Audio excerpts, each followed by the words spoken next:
네, 오늘은 부활절이 지나고 다섯 번째 주일을 맞이하게 되었습니다.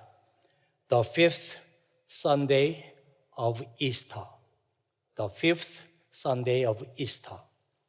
보통 다른 명절들은 그렇게 말을 안 해요. The fifth Sunday after Easter. 부활절이 지난 후에 다섯 번째 주일이다.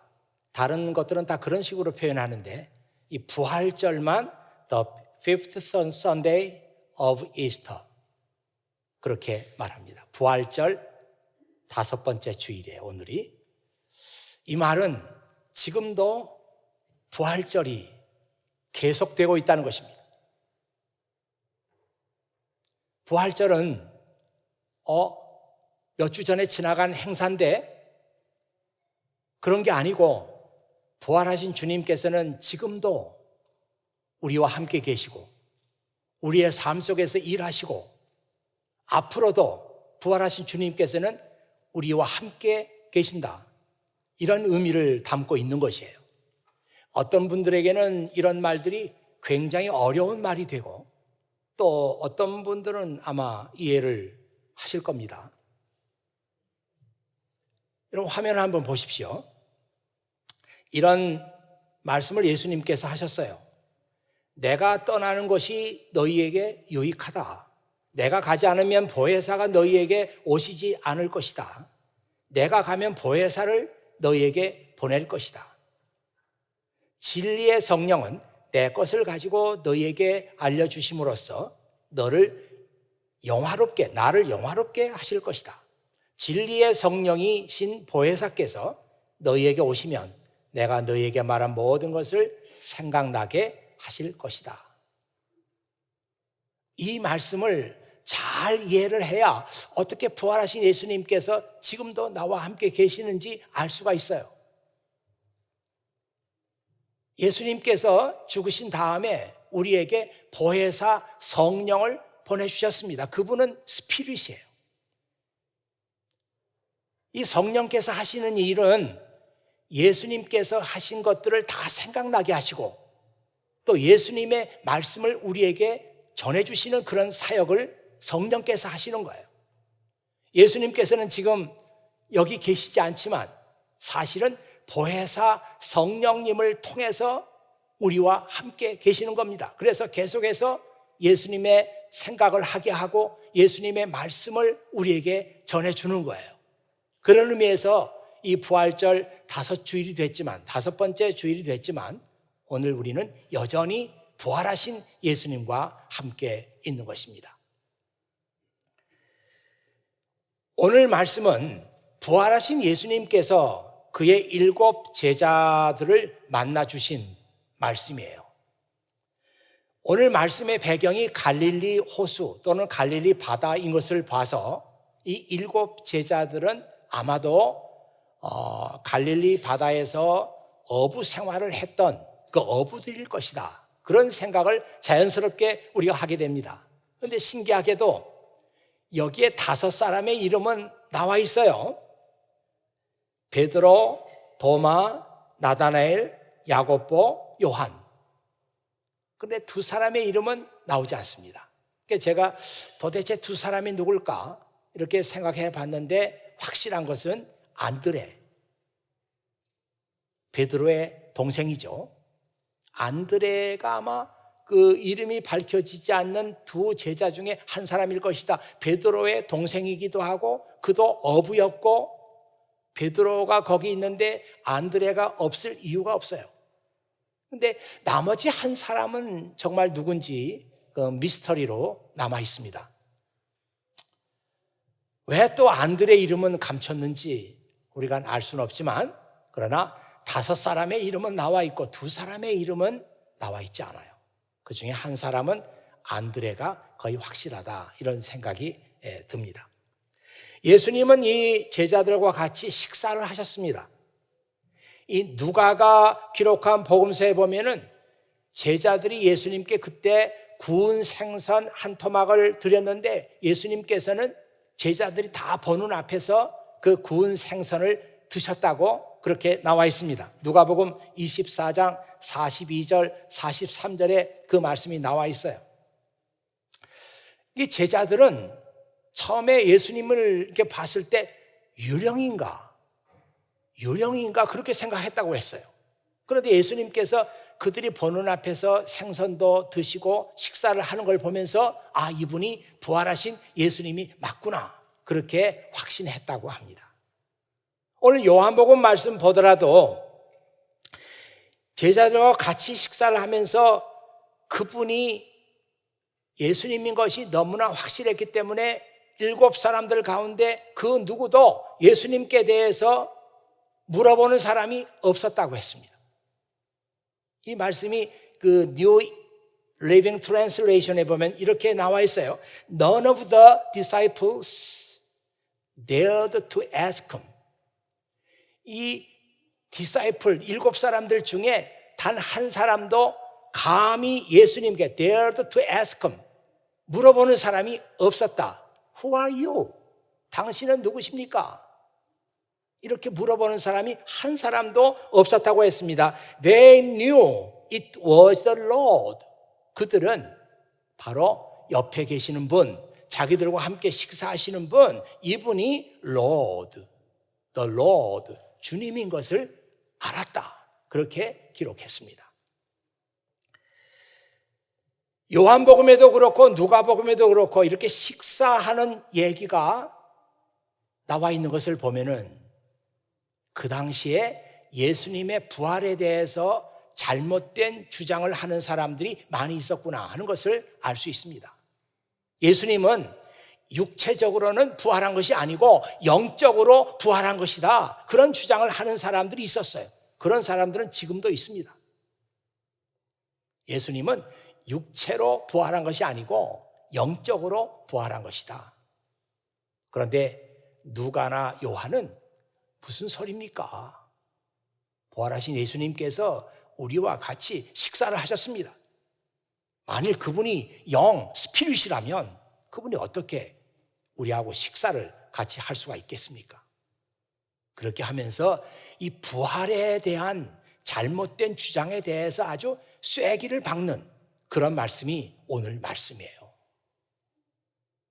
그러니까 우리가 성경을 생각 없이 읽어가면 여기 뭐 예수님께서 생선을 드셨고 식사를 같이 했다, 이게 무슨 의미가 있는지 잘 몰라요. 그러나 잘 읽어보면은 아, 이 식사를 하셨다는 말씀이 예수님의 부활에 대한 올바른 닥트린, 올바른 교리를 만들어내는 데 있어서 매우 중요한 역할을 하고 있구나 하는 것을 알 수가 있죠. 식사 후에 예수님은 베드로를 개인적으로 만나 주셨어요. 여러분, 베드로가 누굽니까? 베드로의 본래 이름은 시몬이었어요. 이 시몬이라고 하는 말은 그 히브리식, 유대식 이름입니다. 예수님께서는 베드로를 가끔 개인적으로 부를 때 시몬아 이렇게 많이 불렀어요. 시몬, 원래 유대식 히브리식 이름이 시몬이었어요. 근데 이 시몬은 그 동생 안드레를 통해서 예수님을 소개받았잖아요. 예수님이 처음에 시몬을 봤을 때 마치 그 전부터 시몬이라는 사람을 알고 있었던 것처럼 이렇게 말씀하십니다. 내가 요한의 아들 시몬이구나. 내가 요한의 아들 시몬이구나. 이제 너를 게바라고 부르겠다. 내가 요한의 아들 시몬이구나. 어찌 예수님께서 그 시몬의 아버지 이름을 알고 계세요? 마치 시몬의 모든 걸 다 아시는 것처럼 내가 요한의 아들 시몬이구나. 앞으로는 너를 게바라고 부르겠다. 게바는 그 아람어입니다. 아람어는 그때 당시에 그 일반적으로 그 유대 사람들이 그 지역에서 많이 쓰던 랭귀지예요. 아마 예수님도 아람어를 주로 많이 사용했을 겁니다. 히브리어보다는. 근데 예수님께서 그 시몬의 이름을 너는 앞으로 이제 게바라고 부를 거야. 아람어로 게바라고 부를 거야. 그렇게 말씀하셨어요. 이 게바라고 하는 말은 그 rock, 반석, 돌들이 이게 돌 하나가 아니고 이렇게 반석을 rock이라고 합니다. 너는 앞으로 바위, rock이라고 부르게 될 것이다. 이 게바라고 하는 말을 이제 그리스 말로 바꿔서 말하면 페트로스라는 뜻이 돼요. 그것도 락이란 뜻입니다. 페트로스도 락이란 뜻이에요. 우리말로 하면 베드로가 되죠. 영어로 하면 피터가 됩니다. 나중에 베드로가 예수님께 대해서 주는 그리스도시요 살아계신 하나님의 아들이십니다, 이렇게 신앙 고백을 했을 때 예수님께서 너는 베드로다, 락이다, 너는 반석이다, 내가 내 교회를 내 위에다가 세우겠다, 그렇게 말씀하셨어요.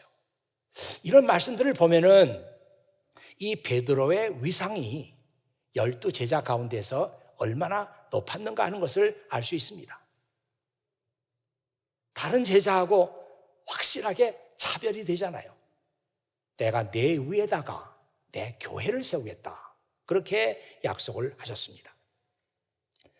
사탄은 끊임없이 이 베드로 주변을 맴돌면서 이 베드로를 시험에 빠지게 하려고 했어요.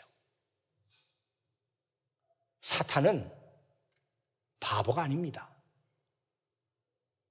어떤 사람을 공격해야, 어떤 사람을 영적으로 어택을 해야 할지 사탄은 알고 있어요. 한 달에 한 번 교회 나올까 말까, 마음에 뜨거운 열심도 없고, 그런 사람들은 사탄의 시험을 별로 받지 않습니다. 시험 안 받아요. 누가 받느냐? 마음에 뜨거운 열정이 있고, 그리고 열심히 주님께 헌신하려고 하는 사람들, 이런 사람들이 사탄의 시험을 받는 거예요. 그래서 많은 목사님들이 사탄의 시험에 항상 노출되어 있습니다. 목사님 하나 쓰러지면은 그 교회가 상당히 어려워지잖아요. 그건 사탄이 원하는 거예요. 베드로, 아니 이 사람이 주님께서 그 베드로 위에다가 교회를 세우겠다고 하는데 이 사람 하나 시험에서 이 사람 하나 쓰러지면 하나님의 구원의 계획이 큰 차질이 생길 거예요. 그래서 베드로 주변을 떠나지 않고 베드로를 계속해서 시험하고 유혹하고 넘어뜨리려고 하는 것입니다. 자, 그런데 여러분, 누가복음 22장 31절에서 32절 이 말씀을 한번 보시기 바랍니다. 거기 이런 말씀이 있어요. 시몬아, 시몬아. 베드로를 예수님께서 개인적으로 부를 때는 베드로야, 베드로야 하지 않고 시몬아, 시몬아 이렇게 불러요. 시몬아, 시몬아, 사탄이 너를 마치 밀 까부르듯 하는 것을 허락해 달라고 요청하였다. 밀 까부르듯 한다고 하는 것은 사탄이 너를 마음대로 조정하도록, 마음대로 가지고 놀도록, 마음대로 너를 이용하도록 허락해 달라고 예수님께 요청을 했대요. 그러나 나는 네가 믿음이 꺾이지 않도록 기도하였다. 내가 돌아온 후에 내 형제들을 굳게 하여라. 여러분, 이 말씀을 잘 보세요. Simon, Simon, Satan has asked to sift you like wheat. 사탄이 마치 그 밀같이 밀을 이렇게 들었다 놨다 까부는 거예요. 이렇게 마음대로 하듯이 밀을 까부르듯이 너를 까부르려고 그렇게 요청을 했다는 것입니다. But I have pleaded in prayer for you. 하지만 나는 너를 위해서 쭉 기도를 해왔어요. That your faith should not fail.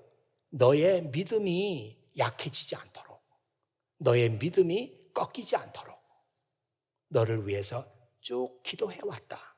So when you have repented and turned to me, 내가 다시 나에게 돌아오고 내가 회개를 할 때 strengthen your brothers, 너의 형제들을 굳세게 해라. 너의 형제들을 잘 붙잡아 줘라. 이런 의미가 되겠습니다. 여러분, 그래서 사탄은 끊임없이 시몬을 유혹하려고 하고, 예수님은 이 베드로가 유혹에 넘어가지 않도록 하기 위해서 기도하시고, 그래서 베드로 한 사람을 놓고 사탄과 예수님 사이에 치열한 영적인 싸움이 벌어지고 있는 거예요, 지금. 그런데 오늘 예수님의 말씀을 보면은 예수님은 다 아셨어요. 베드로 이 사람 언젠가는 이 사람이 시험에 넘어갈 것이다. 사탄에게 넘어갈 것이다. 그러나 이 사람이 반드시 돌아온다. 그리고 돌아온 후에는 그가 형제들을 strengthen, 강하게 하는 일을 감당하게 될 것이다. 그걸 예수님께서 아셨어요. 예수님께서 예측하신 대로 베드로는 예수님을 3번이나 모른다고 부인합니다. 유명한 사건이죠. 대제사장의 공간에 들어가 있었는데 그때 예수님은 신문을 받으시고 베드로는 대제사장의 공간의 뜰에 있었어요. 한 작은 소년이 와가지고 당신도 예수님과 한패죠? 이렇게 말하니까 난 아니야. 난 아니다. 난 내가 무슨 말을 하는지 모르겠구나 하면서 자리를 피합니다. 자리를 피했는데 또 한 소녀가 와가지고 당신 분명히 예수님과 한패 맞아요. 그랬더니 난 아니야 하면서 또 자리를 피하죠. 그때 어떤 사람이 또 얘기합니다. 뭘 아니야? 당신 말씨 보니까 갈릴리 말씨를 쓰는데 예수님과 한패지. 그러니까 베드로가 나는 맹세코 얘기합니다. 난 그분과 아무 상관이 없어요. 난 아닙니다 하면서 예수님을 3번 부인하는 거예요. 이 베드로를 넘어뜨리기 위해서 계속해서 베드로 주변을 맴돌고 베드로를 시험에 빠뜨리려고 했던 사탄의 계획대로 베드로가 예수님을 부인합니다. 여러분 지금 화면을 한번 보세요. 그 유진 버나드라고 하는 사람이 그린 그림인데요. 그 왼쪽에, 제가 볼 때 왼쪽에 있는 그 하얀 옷을 입고 있는 그 사람은 예수님의 제자 요한입니다. 그리고 까맣게 보이는 오른쪽으로 보이는 이 사람이 베드로예요. 이 사람들은 지금 예수님의 무덤이 비었습니다, 이런 여자들의 말을 듣고 그게 사실인가 하면서 지금 예수님의 무덤을 가서 확인하기 위해서 달려가고 있는 그런 장면을 유진 버나드라고 하는 사람이 그린 거예요. 우리는 이 그림을 보면서 이 사람들의 표정을 잘 봐야 합니다. 우리 미디어실에서 이거 좀 확대해가지고 얼굴만 한번 좀 보여주세요. 확대 가능한가요? 네. 그래서 이 요한은 달려가면서 지금 이렇게 하고 있잖아요. 이렇게 하고. 요한은 달려가면 이렇게 하면서 얼굴 표정을 보면은 뭔가 간절한 마음이 배어 있어요. 가면서 주님 이렇게 하면서 달려가고 있는 것 같죠? 근데 베드로 얼굴을 좀 보세요. 이게 압권이에요. 야, 어떻게 그 화가가 이런 그림을 그릴 수 있는지. 그 베드로 얼굴을 이렇게 보면은 눈이 이렇게 크게 떠 있잖아요. 하면서 얼굴 표정을 보면은 이게 도대체 무슨 일이래? 이게 웬일이래? 하면서 당황스럽고 이런 얼굴 표정을 하면서 지금 무덤으로 달려가고 있는 그 장면을 그림으로 그린 거예요. 제가 가진 컴퓨터에서는 그 베드로 얼굴이 아주 생생하게 지금도 잘 나오는 것 같으네요. 예.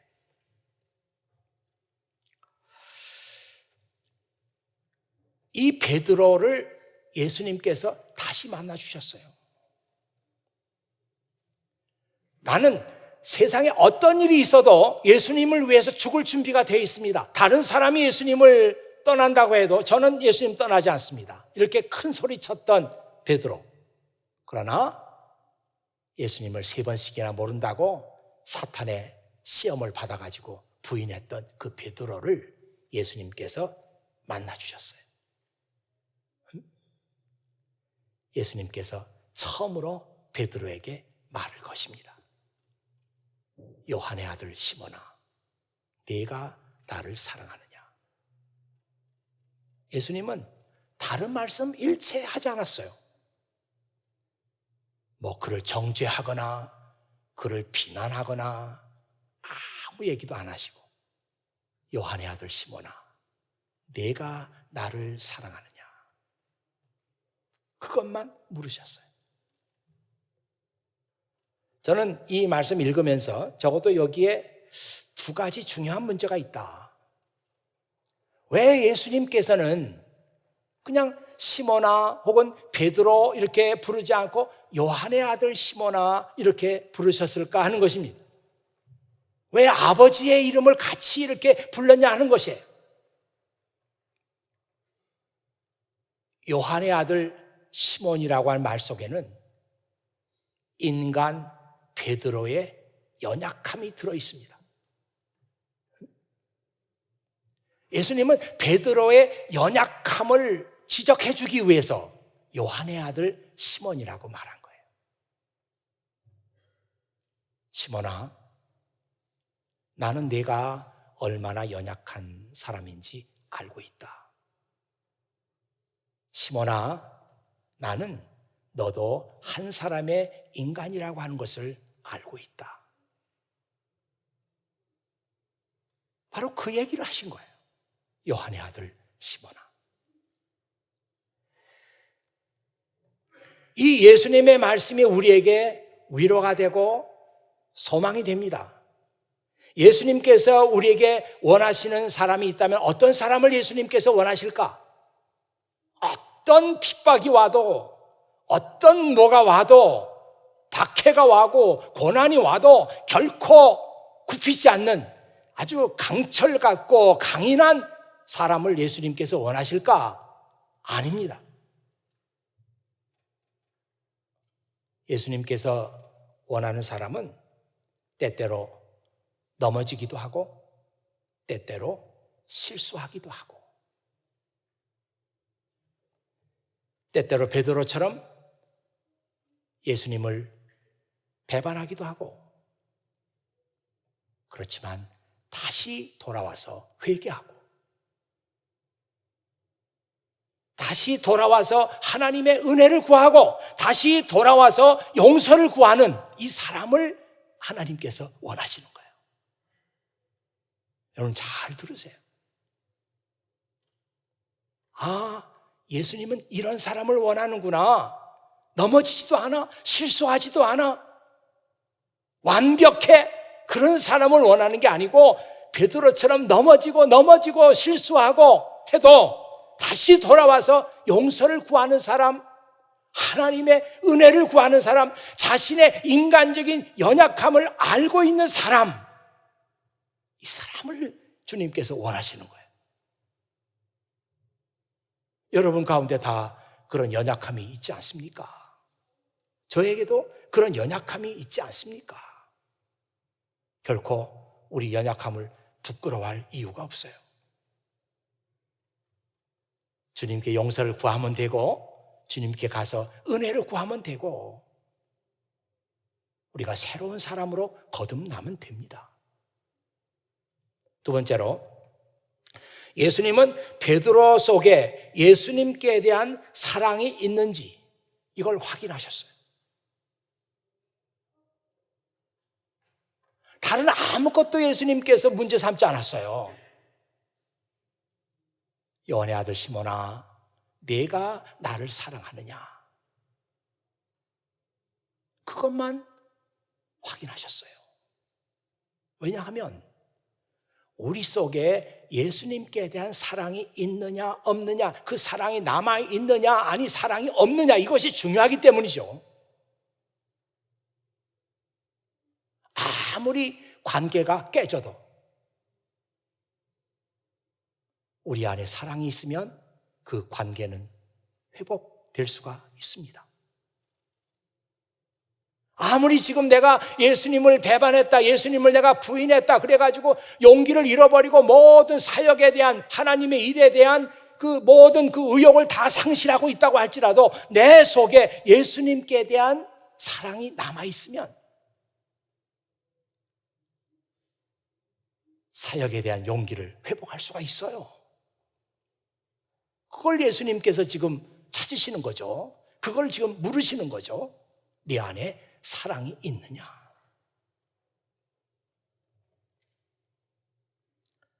그래서 오늘 그 설교 제목에도 보면은 그러면 내가 내 양을 먹여라. 그러면 then 내 속에 예수님께 대한 사랑이 있으면 then feed my lambs. 내 양들을 먹여라. 우리 안에 사랑이 없는 것이 문제입니다. 만일 여러분 가운데 난 진짜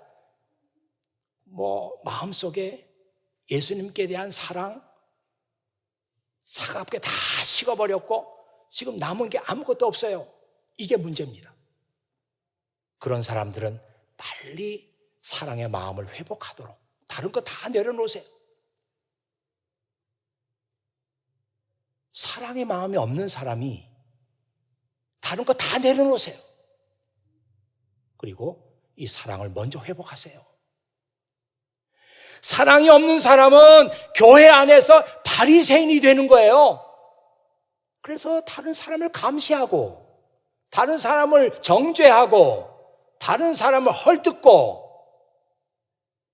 이런 일을 교회 안에서 하는 겁니다. 믿는 사람들의 공동체 안에서 사랑이 없는 사람이 문제예요. 그런 사람은 일을 하면서도 즐거움이 없어요. 기쁨이 없어요. 그래서 다른 사람도 나처럼 기쁨이 없을 것이다 예측을 하고 이러라 저러라 말하는 거예요. 아닙니다. 사랑이 식은 사람은 내가 식은 거예요. 내가 사랑이 없는 거예요.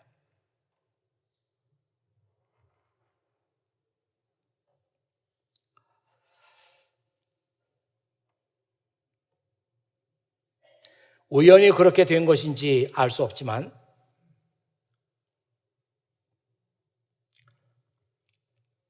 예수님께서 베드로에게 3번 나를 사랑하느냐고 그렇게 확인하셨어요.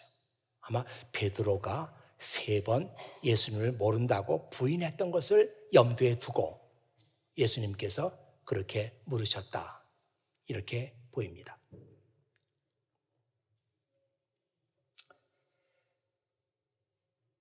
베드로는 예수님의 질문에 주님은 모든 것을 아십니다. 제가 주님을 사랑하는 줄을 주님께서 아십니다. 그렇게 대답했어요. 여러분 한번 화면을 보시고요. 고린도전서 16장 14절 말씀을 잠깐 보도록 하겠습니다. 아마 여러분들이 성경을 많이 읽음에도 불구하고 이 말씀이 얼마나 중요한지 모르고 지나갔던 분들이 많을 거예요. 왜냐하면 그 우리말 성경에는 이것이 그렇게 강조가 되어 있질 않아요. 모든 일을 사랑으로 하라. 고린도전서 16장 14절에 있는 말씀인데 NIV 성경이나 NLT 성경에 보면은 이 말씀이 do everything in love. do everything in love. 모든 일을 사랑 안에서 해라. 또 다른 성경은 뭐 do everything with love라고 번역한 데도 있어요. 사랑으로 모든 일을 하시오. 또 여기 뭐 NASB나 New King James 버전 여기 보면은 let all that you do 내가 하는 모든 일들이 be done in love 사랑 안에서 행하는 것이 되게 하라. 뭐 그렇게 번역할 수 있죠. 어쨌든 우리 크리스찬들이 예수님의 제자들이 또 교회에서 우리 교회 공동체에 속한 사람들이 어떤 일을 하든지 간에 사랑으로 하라. 사랑이 동기가 돼서 해야 된다. 그 사랑이 모티베이션이 돼가지고 다른 사람을 사랑하기도 하고 섬기기도 하고 그 사랑이 모티베이션이 돼가지고 교회를 교회답게 만들어 가는 거예요. 사랑으로 하지 않는 일들은 아무 의미가 없어요.